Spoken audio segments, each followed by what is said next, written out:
यंदा राज्यावर एल निनोचं संकट. राज्यामध्ये सरासरीच्या फक्त 88% पाऊस पडणार. पश्चिम विदर्भ आणि मराठवाड्यात जास्त काळजीची गरज. मुख्यमंत्री फडणवीसांची माहिती.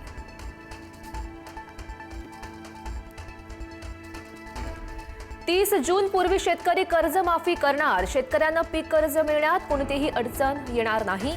मुख्यमंत्र्यांचं आश्वासन.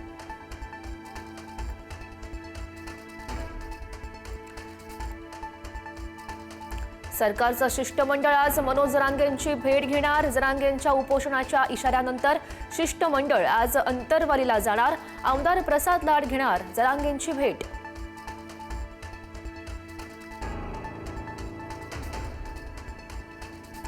भारतात आल्यावर माझ्या मुलाला विमानतळावरूनच उचलतील. अभिजित दिपकेचे वडील भगवान दिपकेंना भीती. कॉक्रोच जनता पार्टीचं ट्विटर अकाउंट भारतामध्ये ब्लॉक.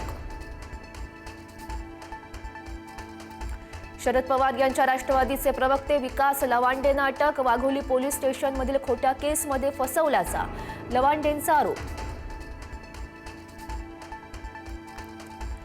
शरद पवार यांच्यासोबत झालेल्या भेटीत कोणतीही राजकीय चर्चा नाही. शरद पवार भेटीबद्दल सुनील तटकरे यांचं स्पष्टीकरण. पार्थ पवार यांच्याबद्दल कोणतीही तक्रार नसल्याचंही तटकरेंकडून स्पष्ट. एनटीएनं अधिकृतपणे नीट पेपर लीक असल्याचा दावा फेटाळला. जोपर्यंत सीबीआय तपास करून अधिकृत अहवाल सादर करत नाही तोपर्यंत पेपर फुटी मान्य करणार नाही. एनटीएचे महासंचालक अभिषेक सिंग यांचं स्पष्टीकरण. नसरापूर अत्याचार प्रकरणातील आरोपीची ओळख परेड होणार. आरोपीच्या वैद्यकीय तपासणीचे कोर्टामध्ये आदेश. आरोपी मानसिकदृष्ट्या सक्षम आहे की नाही याची तपासणी होणार. मुंबईला पाणी पुरवठा करणाऱ्या 7 धरणांमध्ये फक्त 20% पाणी साठा. राज्य सरकारनं राखीव पाणी साठा उपलब्ध करून देण्यास मंजुरी दिल्यानं मुंबईकरांना दिलासा.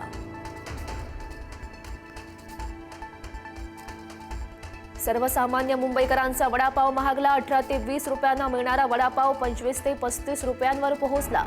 गॅस, बेसन, पाव आणि तेलाच्या वाढलेल्या दरामुळे वडापाव महागला.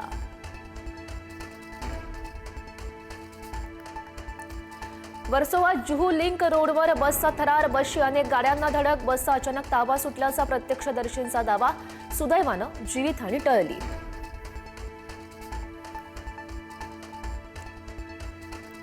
उल्हासनगरच्या कैलास कॉलनी भागात भर रस्त्यात गोळीबार. गोळीबारामध्ये 2 भावांचा मृत्यू तर काही जण यामध्ये जखमी. जुन्या भांडणातून गोळीबार झाल्याची माहिती.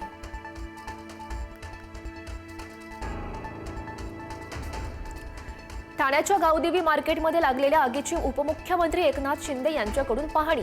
आगीमध्ये मृत्यू झालेल्या जवानांच्या कुटुंबियांना प्रत्येकी 10 लाखांची मदत तर जखमींना 1 लाखांची मदत जाहीर.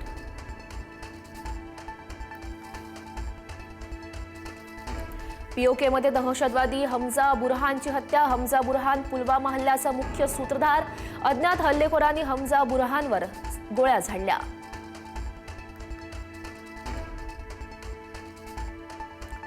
चीनमध्ये महापुरात 25 जणांचा मृत्यू. अनेक शहरं पाण्याखाली. शेकडो वाहनं गेली वाहून.